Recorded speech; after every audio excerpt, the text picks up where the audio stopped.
की हिदायत और सही रास्ता दिखाने के लिए कमोबेश 1,24,000 पैगंबर या 2,24,000 नबियों को इस धरती पर भेजा।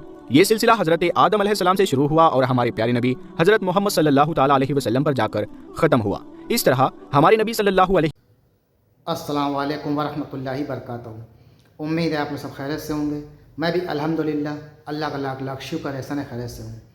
और इंशाअल्लाह जिस वीडियो पर रिएक्शन देने आ रहे हैं नूर हदीस, इनके चैनल का नाम है। इनके चैनल का लिंक मैं डिस्क्रिप्शन बॉक्स में दे दूँगा। आप लोगों ने चाहे सब्सक्राइब करिएगा और मेरी वीडियो को अंत तक देखिएगा। दोस्तों आज की वीडियो बड़ी इंपॉर्टेंट है, बड़ी ख़ास वीडियो है ये। आज हम जानेंगे इंशाअल्लाह कि 4 नबी ऐसे हैं जो आज भी ज़िंदा हैं और हर हज के टाइम पे वो नबी वहाँ आते भी हैं खाने काबा में हज करने के लिए और लोग उनसे मुसाफिर मिलाते हैं। लेकिन किसी को ये बात पता नहीं है कि वो नबी हैं या कोई आम इंसान है, तो ये किसी को भी नहीं पता है। तो हम ये जानेंगे इस वीडियो में कि वो 4 नबी कौन हैं और किन किन मुल्कों में आए थे और आज भी वो ज़िंदा हैं। और दूसरी बात इस वीडियो में जानेंगे हज़रत मूसा अलैहिस्सलाम की पैदाइश किस तरह से हुई और वो कैसे फ़िरऔन के घर में पहुंच गए और किस तरह से फ़िरऔन के ही घर में परवरिश पाई अपनी। तो ये सब जानेंगे इस वीडियो के ज़रिए से। तो वीडियो के अंत तक ज़रूर देखिएगा और जितना हो सके दोस्तों अच्छी बातें हमेशा शेयर करनी चाहिए। मैं हर वीडियो में कहता हूँ, तो आप लोग इसको किया करिए क्योंकि अच्छी बातें लोगों तक पहुँचती हैं तो दीन की मालूमात होती है, दीन बढ़ता है, इससे लोगों के इल्म में इजाफ़ा होता है। दूसरी बात हम जानेंगे इस वीडियो में सबसे पहले कलम से किसने लिखा था और किसने कपड़े पहनने का रिवाज यानी कि कपड़े सिल के पहनने का रिवाज कैसे से शामिल हुआ।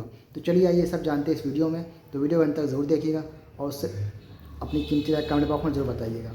वीडियो अच्छी लगा करे तो उसको लाइक कर दिया करिए। तो चलिए पहले वीडियो स्टार्ट करते हैं, फिर बात करते हैं।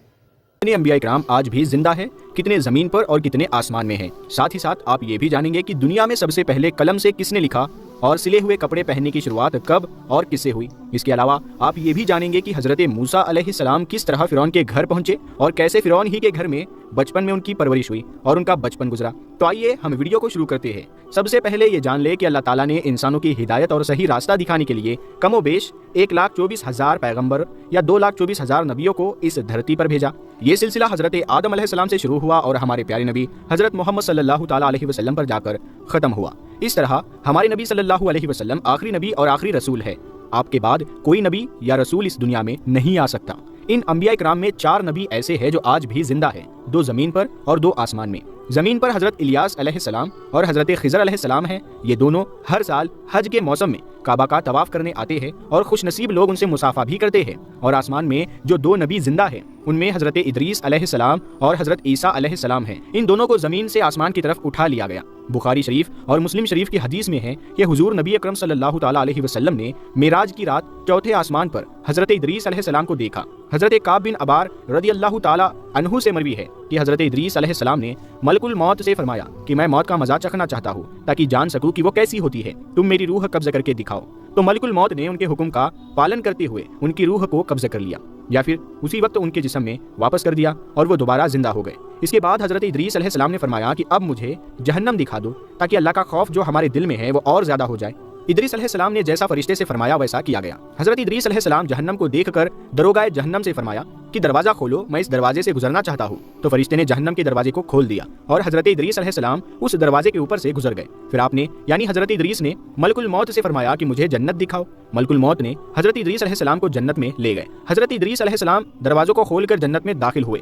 थोड़ी देर इंतजार के बाद मलकुल मौत ने कहा कि अब आप अपनी जगह पर तशरीफ ले चलिए। हजरत इदरीस अलैहिस्सलाम ने फरमाया कि अब मैं यहाँ से कहीं नहीं जाऊंगा। अल्लाह ताला ने फरमाया कुल्लू नफ्सिन ज़ाइक़तुल मौत, यानी हर जिंदगी वाले को मौत का मजा चखना है। तो हजरत इदरीस अलैहिस्सलाम ने फरमाया कि मौत का मजा तो मैं चख चुका हूँ और अल्लाह ताला ने यह भी फरमाया है कि हर शख्स को जहन्नम से गुजरना होगा, तो मैं वहां से भी गुजर चुका हूँ। अब मैं जन्नत पहुंच गया और जन्नत में पहुंचने वालों के लिए अल्लाह ताला ने फरमाया है कि जन्नत में दाखिल होने वाले जन्नत से निकाले नहीं जाएंगे। अब मुझे जन्नत से चलने के लिए क्यों कहते हो।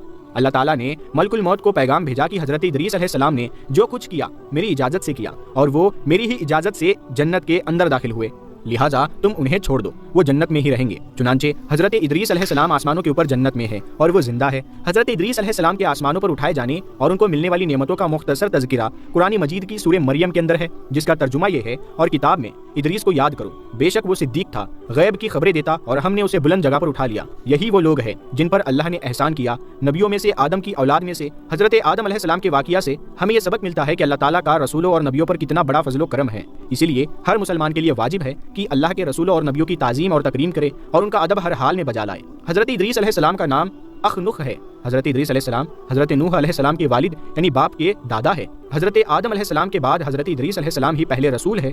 آپ سب یہاں یہ بات بھی یاد رکھیں کہ اللہ تعالیٰ نے 1,24,000 کم و بیش یا 2,24,000 کم و بیش نبیوں کو بھیجا، لیکن ہر نبی رسول نہیں تھے، بلکہ نبیوں میں چنندہ ہی لوگ رسول ہوئے۔ اس طرح سے رسولوں کی تعداد 313 یا 315 علماء نے بیان کیا ہے۔ اس کی صحیح تعداد اللہ ہی کو معلوم ہے۔ تو حضرت آدم علیہ السلام کے بعد جو سب سے پہلے رسول ہوئے وہ حضرت ادریس علیہ السلام ہے۔ حضرت ادریس علیہ السلام کے والد حضرت شیس علیہ السلام ہے جو حضرت آدم علیہ السلام کے بیٹے ہیں۔ سب سے پہلے جس شخص نے قلم سے لکھا وہ حضرت ادریس علیہ السلام ہی ہے۔ کپڑوں کے سینے اور سلے ہوئے کپڑے پہننے کی شروعات بھی حضرت ادریس علیہ السلام سے ہوئی ہے۔ حضرت ادریس علیہ السلام سے پہلے لوگ جانوروں کی خالیں پہنتے تھے۔ سب سے پہلے ہتھیار بنانے والے، ترازو بنانے والے حضرت ادریس علیہ السلام ہیں۔ یہ سارے کام حضرت ادریس علیہ السلام سے شروع ہوئے۔ اللہ تعالیٰ نے حضرت ادریس علیہ السلام پر 30 صحیفے نازل فرمایا۔ جو بڑی کتابیں ہوتی ہے انہیں کتاب کہا جاتا ہے اور جو چھوٹی کتابیں ہوتی ہے انہیں صحیفے کہا جاتا ہے۔ تو اللہ تعالیٰ نے حضرت ادریس علیہ السلام پر 30 صحیفے نازل فرمایا۔ حضرت ادریس علیہ السلام اللہ کی کتابوں کا بہت زیادہ درس دیا کرتے تھے، اسی لیے ان کا لقب ادریس ہو گیا، اور آپ کا یہ لقب اس قدر مشہور ہوا کہ بہت سے لوگوں کو آپ کا اصلی نام معلوم ہی نہیں ہے۔ قرآن مجید میں آپ کا نام ادریس ہی ذکر کیا گیا ہے۔ اب رہا یہ سوال کہ حضرت موسیٰ علیہ السلام فرعون کے دربار میں کیسے پہنچے اور کیسے ان کی پرورش فرعون کے گھر میں ہوئی۔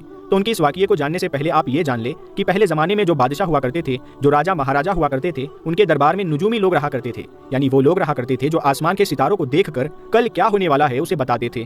ویسے لوگ آج بھی موجود ہیں، کچھ اس میں سے جھوٹ تو بولا ہی کرتے ہیں، میرے خیال سے سارے ہی جھوٹے ہوتے ہیں، اور یہ سارا کا سارا کام نجومی لوگ شیطان کی مدد سے کرتے ہیں۔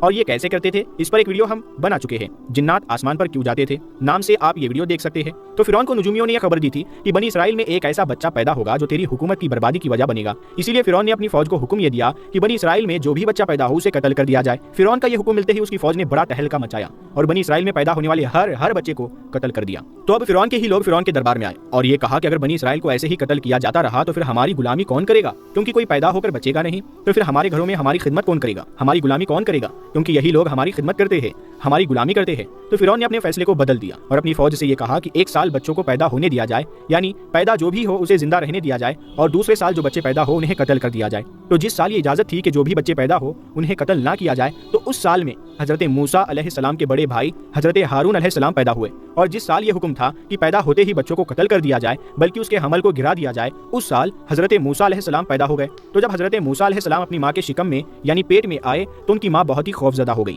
یہ سوچ کر کہ میرے اس بچے کو فرعونی لوگ زندہ نہیں رہنے دیں گے، اسی لیے وہ چھپ کر رہنے لگی۔ اور جب حضرت موسیٰ علیہ السلام پیدا ہو گئے تو ان کی ماں نے فرعون کے خوف سے ان کو ایک صندوق میں رکھ کر صندوق کو مضبوطی سے بند کر کے دریائے نیل میں ڈال دیا، اور پیچھے پیچھے ان کی بہن مریم کو لگا دیا کہ دیکھو یہ صندوق کہاں پر جا کر رکتا ہے۔ تو دریائے نیل سے نکل کر ایک نہر فرعون کے محل کے نیچے بہتی تھی۔ یہ صندوق دریائے نیل سے بہتے ہوئے نہر میں چلا گیا تھا۔ اتفاق سے فرعون اور اس کی بیوی حضرت آسیہ دونوں محل میں بیٹھے ہوئے نہر کا نظارہ دیکھ رہے تھے۔ جب ان دونوں نے صندوق کو دیکھا تو نوکروں کو حکم دیا کہ اس صندوق کو نکال کر محل میں لاؤ۔ جب صندوق کھولا گیا تو اس میں سے ایک بہت ہی خوبصورت بچہ نکلا کہ جس کے چہرے پر خوبصورتی کے نور چمک رہے تھے۔ فرعون نے جو ہی حضرت موسیٰ علیہ السلام کو دیکھا تو اس نے انہیں قتل کرنا چاہا، مگر اس کی بیوی حضرت آسیہ نے فوراً سے کہا کہ ایسا آپ نہیں کر سکتے، ہماری کوئی اولاد نہیں ہے، ہمارے لیے یہ بچہ نعمت بن کر آیا ہے، ہم اسے اپنا بیٹا بنائیں گے۔ تو بیوی کے کہنے پر فرعون نے اپنے ارادے کو چھوڑ دیا اور فرعون اور اس کی بیوی آسیہ دونوں اس بچے کو دل و جان سے محبت کرنے لگے۔ جب وہ بچہ یعنی موسیٰ علیہ السلام صندوق میں بند ہو کر فرعون کے دربار میں پہنچے اور صندوق کھول کر جب آسیہ اور فرعون نے انہیں دیکھا تو حضرت آسیہ نے کیا کہا، قرآن کریم میں یوں بیان کیا گیا ہے جس کا ترجمہ یہ ہے کہ یہ بچہ میری اور تیری آنکھوں کی ٹھنڈک ہے، اسے قتل نہ کرو، ہو سکتا ہے یہ ہمیں نفع دے یا ہم اسے بیٹا بنا لے۔ اور وہ بے خبر تھے، یعنی انہیں اس بات کا علم ہی نہیں تھا کہ وہ موسیٰ ہی ہے جو فرعون کی حکومت کا تختہ پلٹ دیں گے۔ تو اس طرح حضرت موسیٰ علیہ السلام فرعون کے دربار میں پہنچ گئے، اور جب پہنچے تو فرعون نے بہت ساری عورتوں کو دودھ پلانے کے لیے بلایا، مگر اللہ کی شان حضرت موسیٰ علیہ السلام نے کسی کا بھی دودھ نہیں پیا۔ تو ان کی بہن جو وہاں پر موجود تھی، جو ان کے پیچھے پیچھے گئی تھی، انہوں نے کہا کیا میں اپنی ماں کو بلا لوں، ہو سکتا ہے کہ یہ بچہ میری ماں کا دودھ پی لے۔ تو فرعون نے حکم دیا کہ جاؤ اپنی ماں کو بلا لو۔ تو موسیٰ علیہ السلام کی بہن مریم اپنی ماں کے پاس جاتی ہے اور بلا لاتی ہے۔ تو جو ہی وہ دودھ پیش کرتی ہے تو حضرت موسیٰ علیہ السلام پینا شروع کر دیتے ہیں۔ تو فرعون حضرت موسیٰ علیہ السلام کی ماں کو انہیں دودھ پلانے کے لیے مقرر کر دیتا ہے، اور اس طرح سے حضرت موسیٰ علیہ السلام فرعون کے گھر میں پلے اور اپنی ماں کا دودھ پیا۔ اور آگے یہ ہوتا ہے کہ نجومیوں نے کہا تھا کہ جو بچہ تیری حکومت کے تختے کو پلٹ دے گا وہ تیرے منہ میں تماچا مارے گا۔ تو فرعون چونکہ حضرت موسیٰ علیہ السلام کو اپنا بیٹا بنا چکا تھا، اسی لیے ان کو اپنی گود میں کھلا رہا تھا کہ कि हज़रत मूसा अलैहिस्सलाम ने एक तमाचा उसके चेहरे पर मारा। फिरौन समझ गया कि यही वो बच्चा है जो मेरी हुकूमत को बर्बाद कर देगा। अब वो दरबारियों को बुलाता है और मूसा अलैहिस्सलाम को कत्ल करने का हुक्म देता है, लेकिन उनकी बीवी आसिया आ जाती है और ये कहती है कि तुम इन्हें कत्ल नहीं कर सकती, ये बच्चा है, इन्हें क्या मालूम है। अगर तुम इनका इम्तिहान लेना चाहते हो तो फिर एक तरफ मोती रखो और एक तरफ आग का अंगारा रखो। अगर ये बच्चा वाकई में समझदार है तो मोती की तरफ जाएगा, आग के अंगारे की तरफ नहीं जाएगा। तो फिरौन ने अपनी बीवी की बात को मान लिया और एक तरफ आग के अंगारे को रखा और एक तरफ मोती रखा और हज़रत मूसा अलैहिस्सलाम को दोनों में से एक को उठाने के लिए बोला। तो हज़रत मूसा अलैहिस्सलाम मोती की तरफ जा रहे थे कि अल्लाह के हुक्म से हज़रत जिब्राइल आते हैं और उन्हें आग की तरफ कर देते हैं और वो आग के अंगारे को उठाते हैं और मुंह में डाल लेते हैं। इसकी वजह से उनके मुंह में लुकनत आ जाती है, यानी उनकी ज़बान में लुकनत आ गई। तो अल्लाह ताला की बारगाह में उन्होंने अर्ज़ किया, जिसे कुरान करीम में यूँ बयान किया गया है, उसका तर्जुमा यह है कि ऐ मेरे परवरदिगार, मेरे लिए मेरा सीना खोल दे, मेरे लिए मेरा काम आसान कर दे और मेरी ज़बान की गिरह को खोल दे, यानी मेरी ज़ुबान में जो लुकनत है उसे ख़त्म कर दे, ताकि लोग मेरी बात समझे। तो दोस्तों, ये था हमारा एक्शन जो हमने देखा कि वो 4 नबी जो ज़िंदा हैं आज भी, उनके बारे में जाना हमने इस वीडियो में, और हज़रत मूसा अलैहिस्सलाम किस तरह से फ़िरऔन के घर पहुँचे और वहीं समझ लीजिए परवरिश पाई और वहीं आप बच्चे से थे, जवान हो गए, बड़े हो गए, और उसी घर में समझिए वो अल्लाह ताला ने उनको भेज दिया, जिस पूरी बादशाह, पूरी सल्तनत को, पूरी हुकूमत को उन्हीं के हाथों से ख़त्म होना था, यानी कि फ़िरौन बादशाह हज़रत मूसा अलैहिस्सलाम के ही टाइम पे उन्हीं की वजह से वो पूरा समझो ख़त्म हो गया, वो जो फ़िरौन बादशाह था। तो उम्मीद है आपको दोस्तों वीडियो हमारी अच्छी लगी होगी। वीडियो अच्छी लगी हो तो इसको शेयर करिएगा। हम आपसे मिलेंगे नेक्स्ट वीडियो में, तब तक के लिए अस्सलाम वालेकुम व रहमतुल्लाहि व बरकातहू।